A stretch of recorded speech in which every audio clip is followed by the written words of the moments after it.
Hi, I'm your host, Scott Stevenson, for a new program called Someone You Should Know.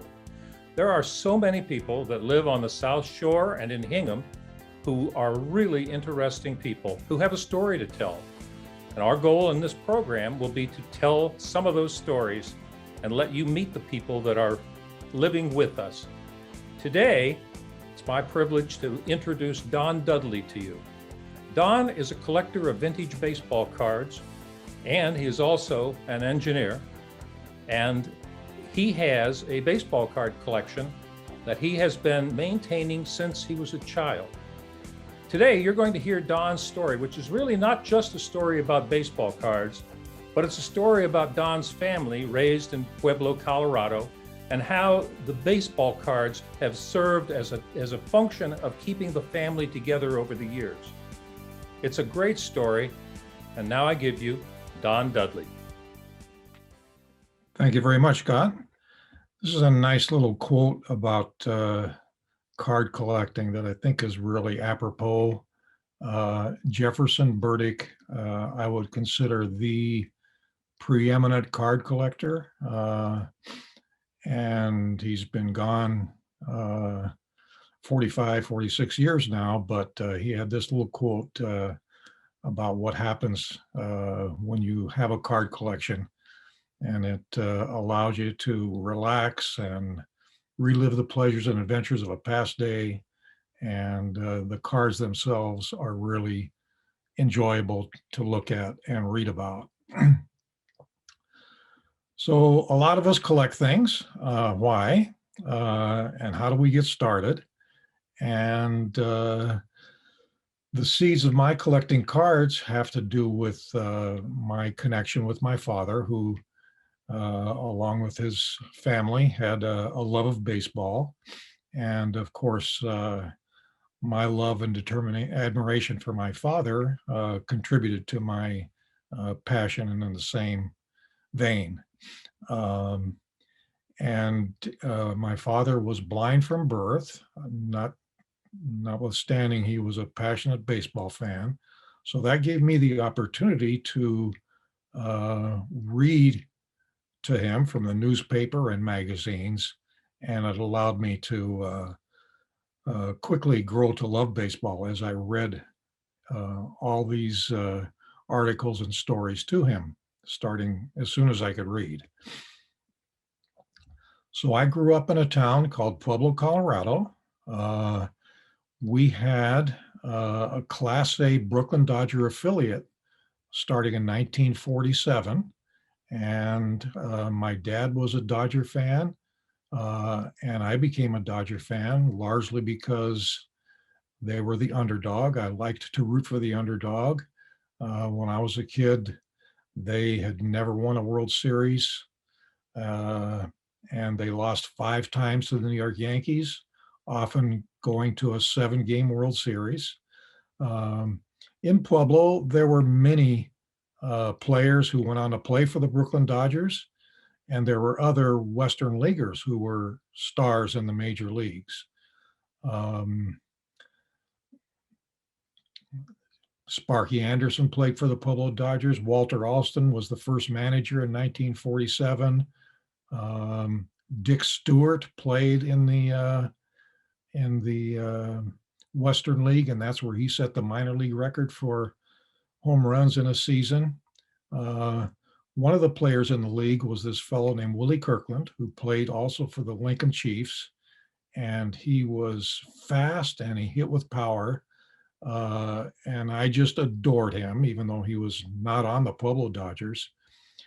And this card here became my favorite card. It's his 1958 Topps card, and this picture here was taken the day of my class picture, and the redhead on the right is actually the guy who helped get me started with cards, and that's my 5-year-old brother in the middle. And so my brother and Willie Kirkland both made it into my 5th grade class picture.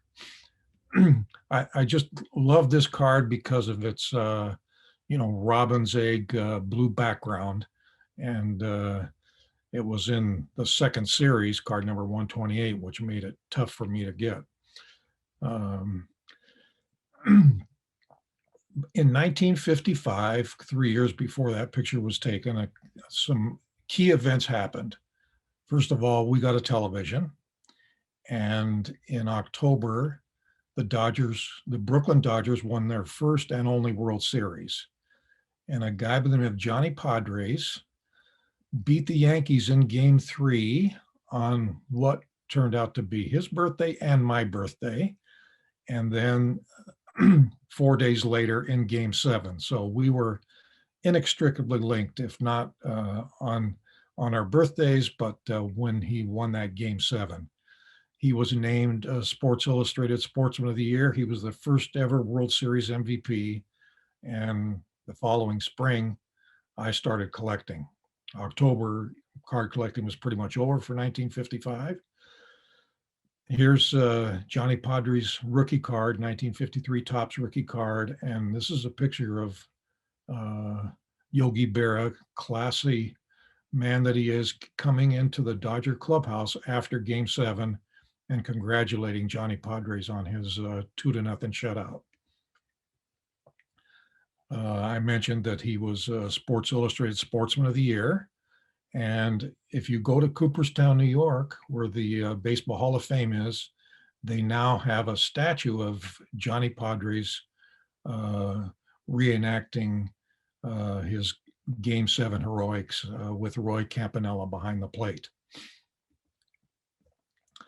So this really set a fire under me, this Dodger victory, having seen them lose a few times to the Yankees and just never quite making it.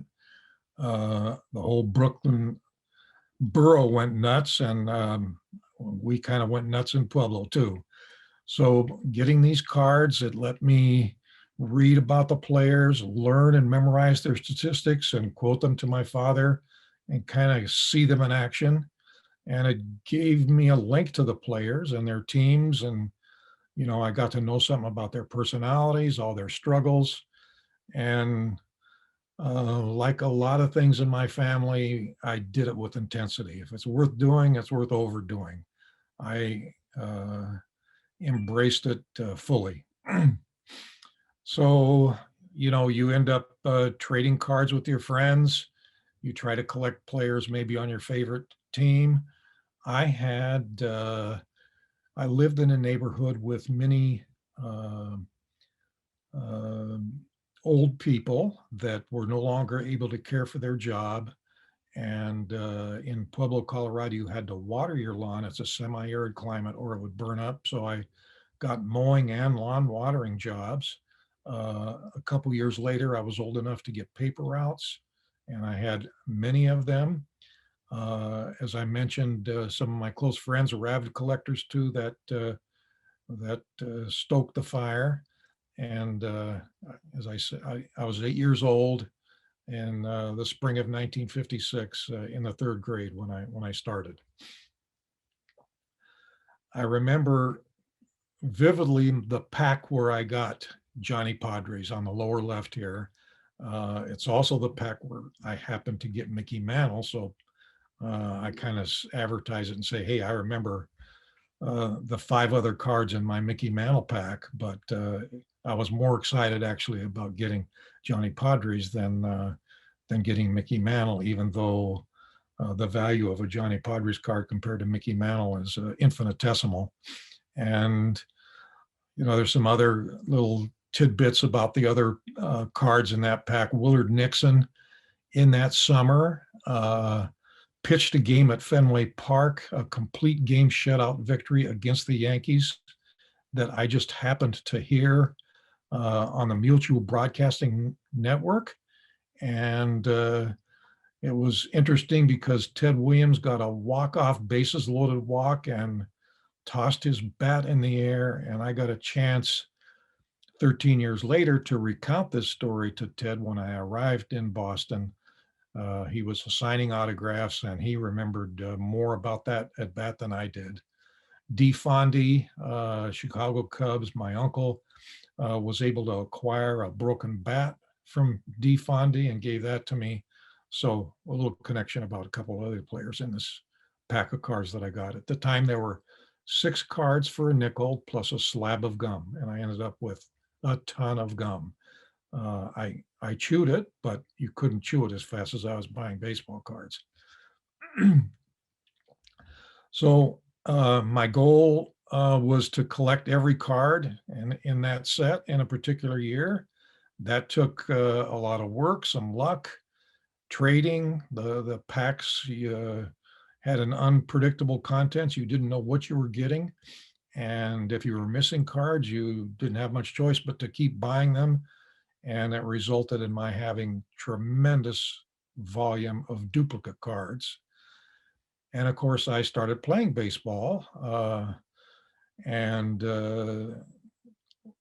organized another way. Otherwise, the picture on the right is myself on the right, and my young brother again in the middle, and my cousin Roger Dudley, who's 18 days my junior. This is in our front yard, and you could pretty much find us at any time playing ball out there.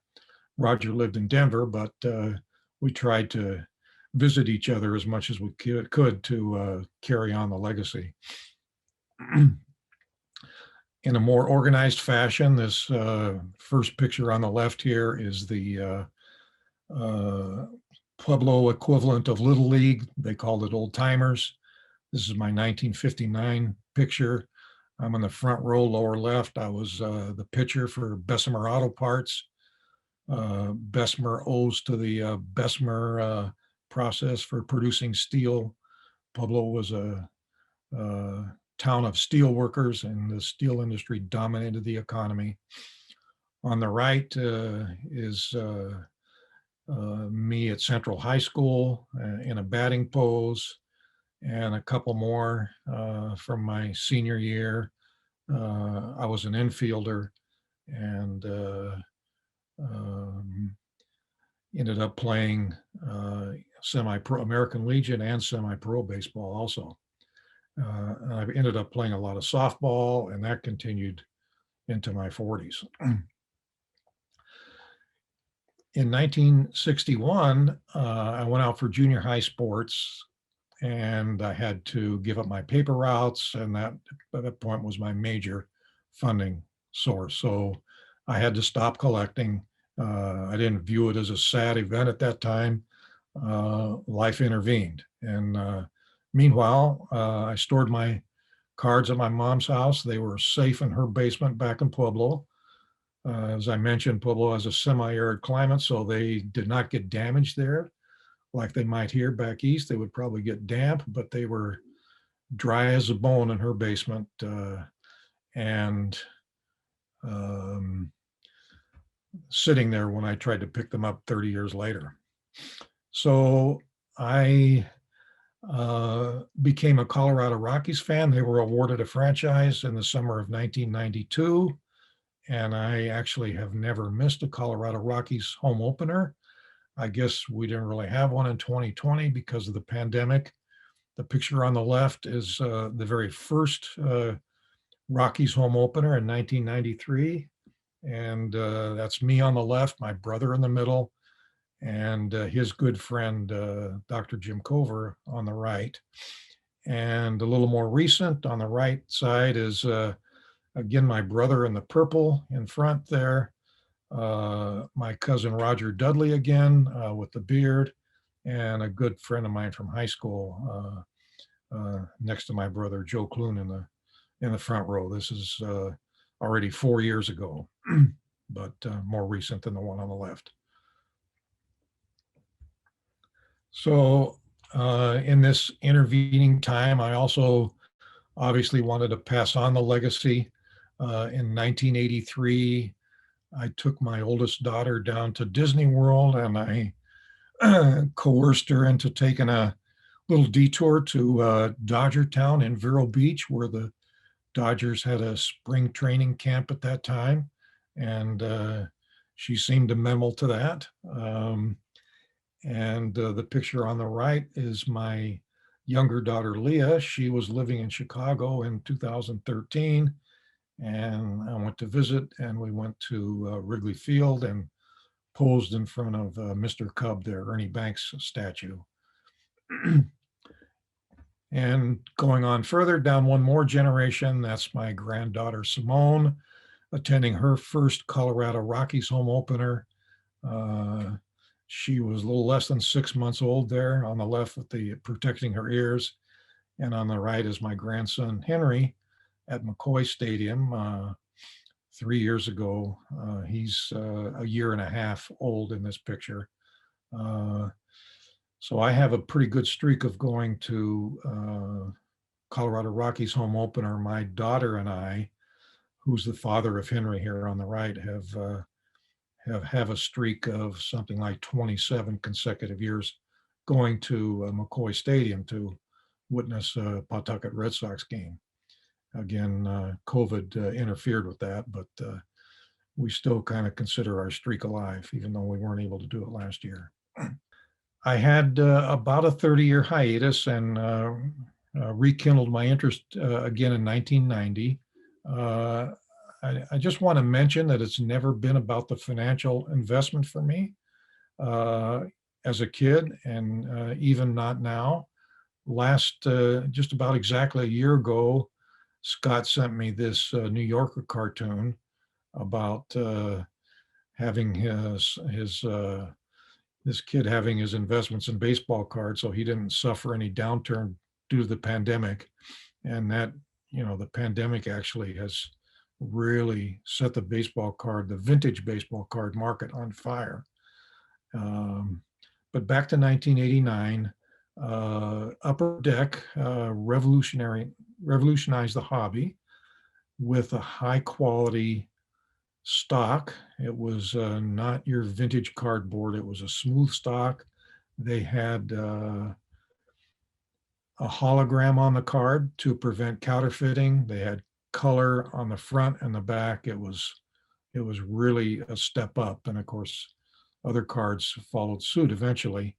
And my brother, who had always eschewed baseball card collecting, he figured I had that covered, I guess. He went off and did his own hobby, but he kind of gave me a little push, and he looked at the cards that were in my mom's basement and urged me to take a look at what I had. So I got all these cards transported back to Massachusetts after several months and mini shipments, and really got going again.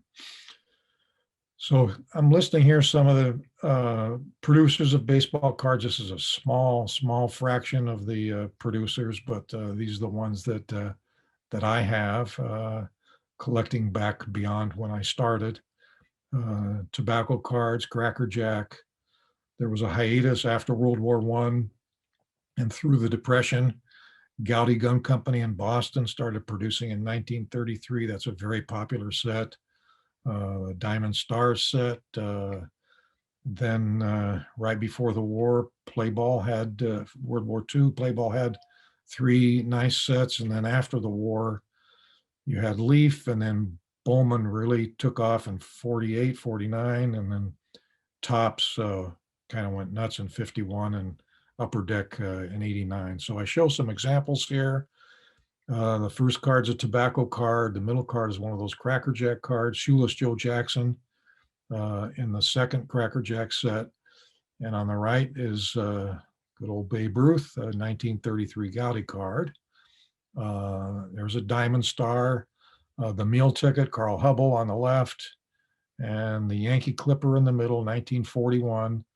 And of course, that's the year he had his 56 game hitting streak. And then 48 Leaf was a nice set. Ralph Kiner on the right. 49 Bowman's introduced color. The 48 were just black and white. And 53 Topps. That's Willie Mays' 1953 card.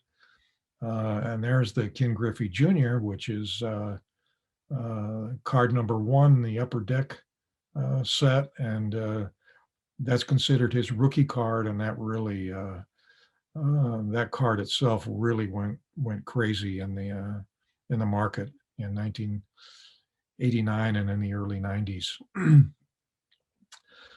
So many different styles Uh, some of these are pictures, some is actually art, painted pictures. Um, there are agents and firms, there are card shows, there are conventions, and recently professional card rating companies have gained a foothold, and one in particular, PSA, Professional Sports Authentication, has the lion's share of the market.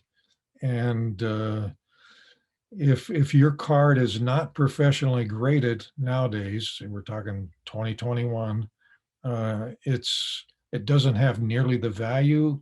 And if you try to sell that card, you get all kinds of questions, and it gives the buyer a sense of comfort to know that the card is professionally graded and has a certain grade. They grade them from a scale of 1 to 10, 10 being gem mint, and the Ken Griffey Jr. here is a PSA 10. Again, it's only 32 years old. The maze there is a grade 8, which is very high for a card that old, and the Duke Snyder is a 10. Is a mint 9. So again, those grades are extremely important when trying to determine the value of the card and how much you'll be able to acquire it for or to sell it. PSA also manages a baseball card registry. So if you have a card that has one of those barcodes on it with an 8-digit certification number, you can register the cards, and you can register them by sets, and that's a whole nother topic. So when I started again in 1990, by that time there were many cards, and I decided I really had to have a strategy. There were just too many things out there to try to be collecting everything. So my first goal was to try to complete all those sets that I began as a kid, not worry so much about the new stuff. And I finally did complete all those sets in 1996. Then I started to seek the remaining Topps and Bowman sets. And then I started paying more attention to condition and upgrading the cards that I had. I didn't abuse my cards, like flipping them against the wall, like a lot of kids would flip their cards. I don't remember that being popular in Pueblo, but kids did put them on their bicycle spokes and, pretend like they're riding a motorcycle. I never did that, but I handled mine. I stacked them and I sorted them by lifetime batting average, by position. And so I did try to take good care of them, but there was somewhere they were not put in a plastic holder on day one and preserved as pristine. Topps started in 1951. They had two 52 card sets known as the redbacks and the bluebacks. And then they also had these two sets that were oblong a little bit, 2 1/16 inch by 5 1/4. The first one was the Connie Mac All-Stars. So there's 11 cards in the set, presumably the greatest players in those particular positions. So I had all those cards. Here are 3 of my cards. That's Connie Mac, of course, in his business suit. He had just finished his 50th year managing the Philadelphia A's, managing and owning them. And you've got Honus Wagner, of course, there, the shortstop that they chose.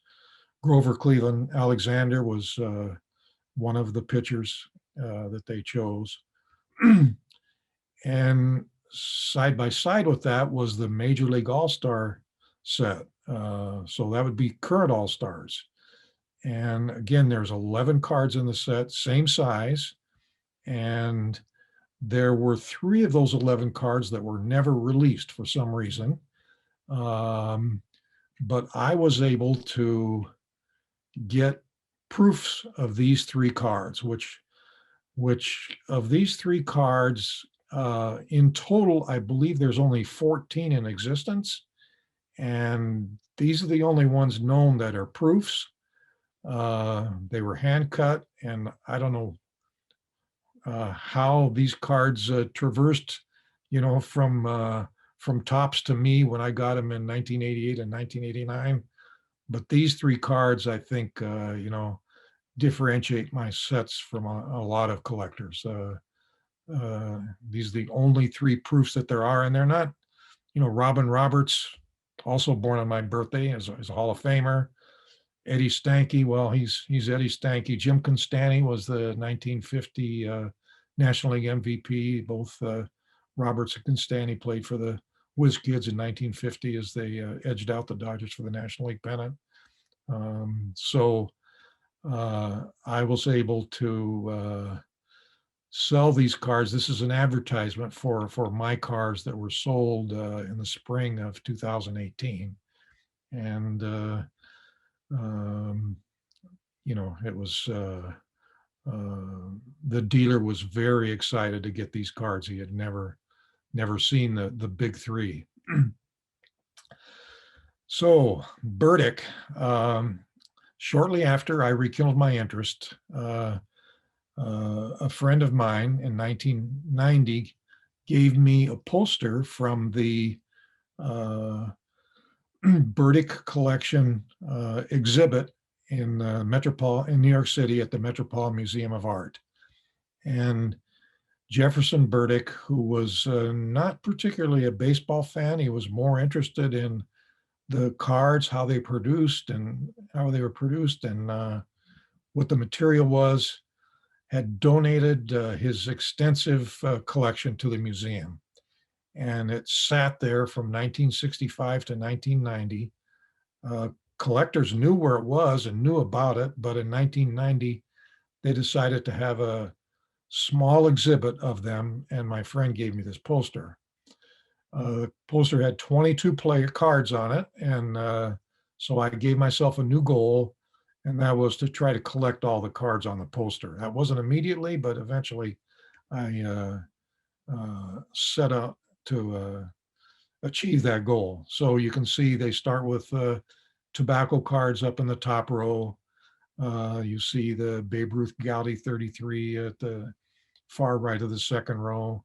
You see the DiMaggio in the fourth row, and then the last two cards are 53 Topps, Jackie Robinson and Willie Mays. So a handful of the cards I already had because they were Topps. The last two cards, for example, I already had them, but I didn't have any of the rest of them. Here's some examples that I really like. That's the Ty Cobb is a T206 grade 8, extremely rare, and I just love that picture of him with the red background. It really stands out. The T205 gold border Christy Mathewson is just spectacular in my mind. The color and the shading and his facial features is just extraordinary. And of course, a little local color, we have Teddy Ballgame on the right. That's his 1941 play ball. And of course, like Joe DiMaggio in 1941, he had a pretty big year too. That's the year he batted .406. I got down to New York City and discovered that there was a second poster with 20 more players. Now, these are more recent, starting with 1951 Topps in the upper left and getting into the mid 50s down below. So I had a few more of these already than on the first poster. And on the second poster is Hank Aaron's rookie card, 1954 Topps. There's Warren Spahn, all-time left-handed winningest pitcher, and Ernie Banks rookie card. I was able to acquire all of these in PSA 9. And the thing that I tried to do, what I embarked on collecting Topps and focused completely on Topps but I had foolishly ignored the Bowmans from 49 to 52.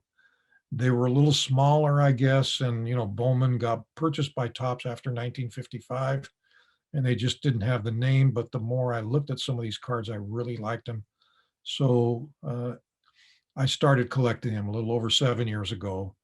And at that time, the market kind of dictated that you get a graded card.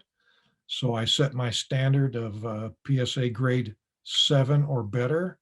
7 is known as near mint. That's a pretty high quality card. I say acknowledging the reality of the hobby. I didn't like buying these cards in these plastic holders that you couldn't open. I liked being able to take the cards out and having them in my own holders, but that was the reality of the hobby, certainly in 2013. These 4 sets in total include 1,068 cards. I had none of them from my childhood, basically. I had 3 cards that were kind of beat up that, I got in trade.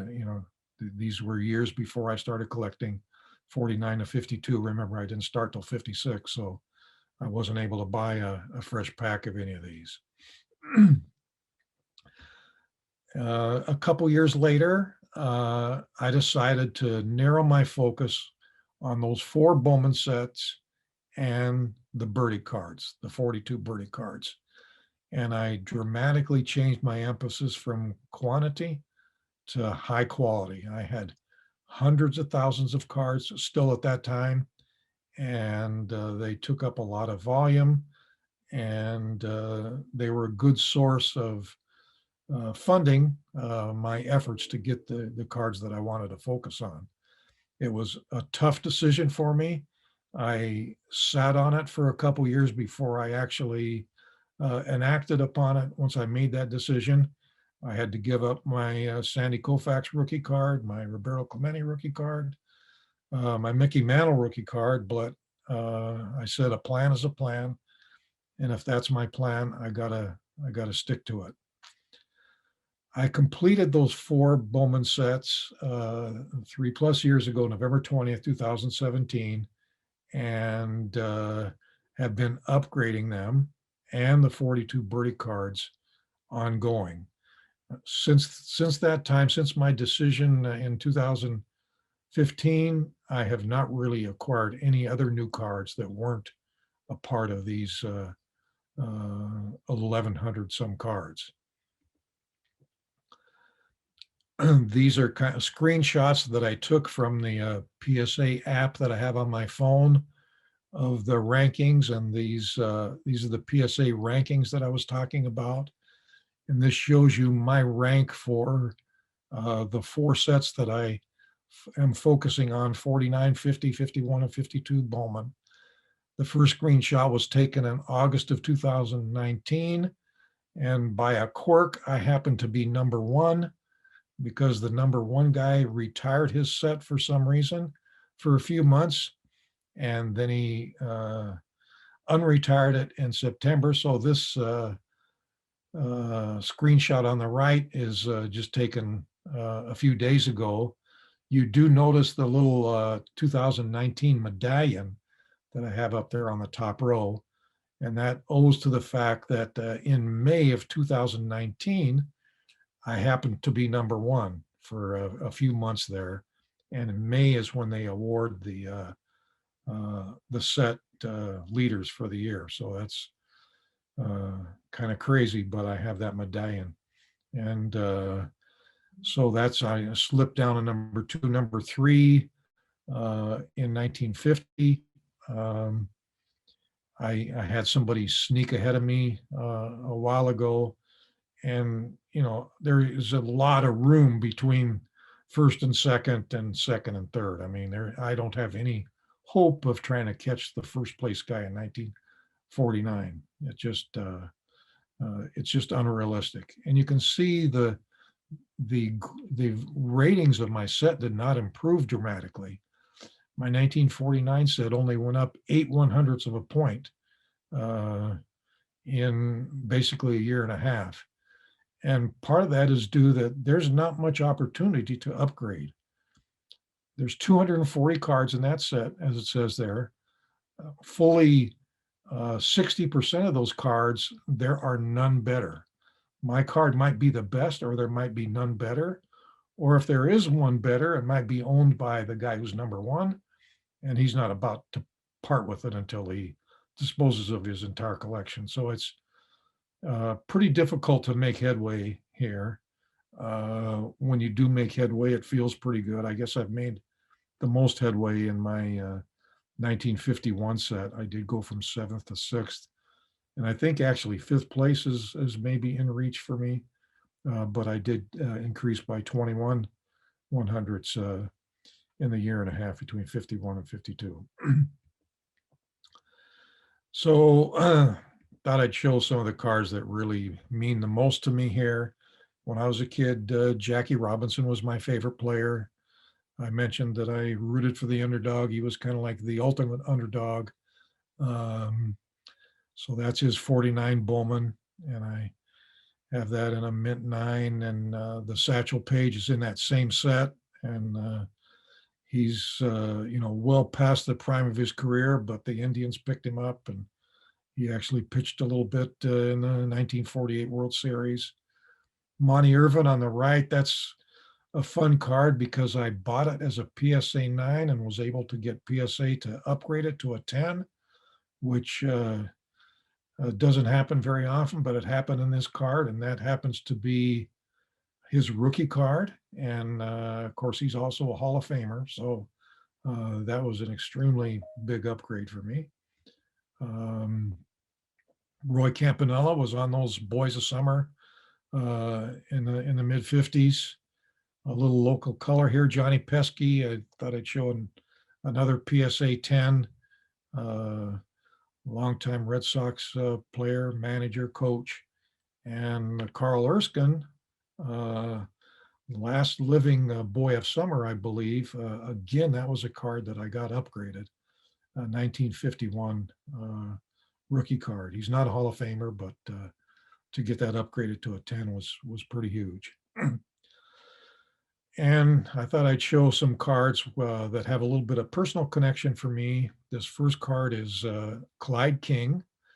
And my landscaper came into my house one day. He knew I had a lot of cards, and he just asked me out of the blue, "Do you happen to have a card of Clyde King?" And I said, "Sure, I do." It took me 30 seconds, and I pulled it out, and I came back, and it turns out that his dad went to the University of North Carolina with Clyde King, and actually was instrumental in keeping Clyde King in the game. Clyde had a bad year at UNC and was getting ready to give up baseball, and my friend's father kind of kept him into the game. Turk Lown in the middle. He played for the Polo Dodgers in 47 and 48, and he met his eventual wife. He's shown here in a Cubs uniform in 1951, 52. He then went on to play for the White Sox and pitched well for them in the 1959 season when it was the Go-Go White Sox. He and Jerry Staley were their stalwarts out of the bullpen. After he retired, he came back to Pueblo. He had met his eventual wife when he was there as a Pueblo Dodger, and he was actually my American Legion coach in the 60s. And he was hard-throwing guy, great guy. He lived well into his 90s. The gentleman on the right is Bertie Tebbetts. You can see he signed his autograph, Bertie Tebbetts, George Bertie Tebbetts. He played for the Red Sox in 48 and 49, and then went on to Cleveland, and then managed the Cincinnati Reds, had quite a career. Well, a couple years ago at the Shipyard Cinema, I met a fellow by the name of Ned Tebbetts, who's now 95 years old and 1 month. He lives in Cohasset, and he is sixth cousin once removed of Bertie Tebbetts. And I kind of solidified that. Ned has really good records of his own history, and Ned is a phenomenal baseball fan, has really strong knowledge from the 30s and the 40s. So it's really kick to get together with Ned. So what's next? I still get fantastic enjoyment out of my cards and showing them to interested people, even if they weren't collectors, if they're baseball fans. It's just a lot of fun. If they happen to be card collectors too, I can spend 5 hours with a fan, and neither one of us ever blink. I don't have plans to dispose of any of my cards right now. That may change. I don't know if I'll collect any other cards. Or people have asked me, why don't you collect 1933 Gaudi, or why don't you collect the T206? And I don't know if I would do that. As of now, I don't have any plans to do that. I am looking for ways to upgrade my cards. There are auctions that come along. There's one right now, Memory Lane. There's Spring Sizzler. I know there's a couple of cards in there that would represent upgrades for me, so I'll take a look at those. And having downsized my collection from the hundreds of thousands, it's a lot more manageable for my heirs or for me to move around. I don't think I will ever relinquish the 42 birdie cards. I really like those. I might get rid of some of the Bowman sets at some point. They wouldn't have as much interest to my family. So that's what I wanted to go through today, Scott. So I'll switch it back to you. Well, thank you, Don. That was a wonderful trip down memory lane for those of us who remember all those baseball heroes from the 1950s and 60s and 70s. I have a question, though. What makes a baseball card a B, a PSA 9 or 10, as opposed to a PSA 3 or 4? So they have a grading scale, and they have some verbiage that describes it, and they try to make it as objective as possible. But down at the lower end, you have cards that might have creases in them, or might actually be missing material. Your dog might have chewed it up or something, or it might have been in an album, glued into an album, and you pulled it out of there and some of the stock remain on the card. So at the lower end, you start with that, and then when you get up higher, of course, you can't have a crease on your card if you're going to be a 6 or above, and then it's more about how sharp the corners are and how well centered the card is. So in order to be a PSA 10, you've really got to be pretty much right on 50-50 centering, top and bottom. Centering is extremely important, and how sharp the corners are. Well, that's interesting. And I'm sure that there are some people watching this show who are thinking to themselves right now, I think up in the attic, I've got a box with my old baseball cards that I collected many years ago. For a person like that, I'm sure they're going to wonder, do I have a Mickey Mantle rookie card in there? Because didn't a Mickey Mantle card sell recently for $2 million? 5.2 million. Oh, I got the 2 part right, but I forgot the 5. Yes. Maybe. So how would somebody go about having their baseball card collection looked at professionally to see whether or not they have any cards of value? Well, if they happen to know a collector like myself who could look at them, that's one way. There are dealers as well. So, there's a list of dealers that if you have, first you describe your collection to them, and if it's worth their time, they will come to your house and evaluate them. They'll come from New Jersey or California if they think it's really worth their time. And they'll bring cash with them too, so. That's all good. Yeah. Well, again, Don, this has been very entertaining, very interesting, and I'm really appreciative that you stopped in to see us. Don Dudley, someone you should know. Thank you.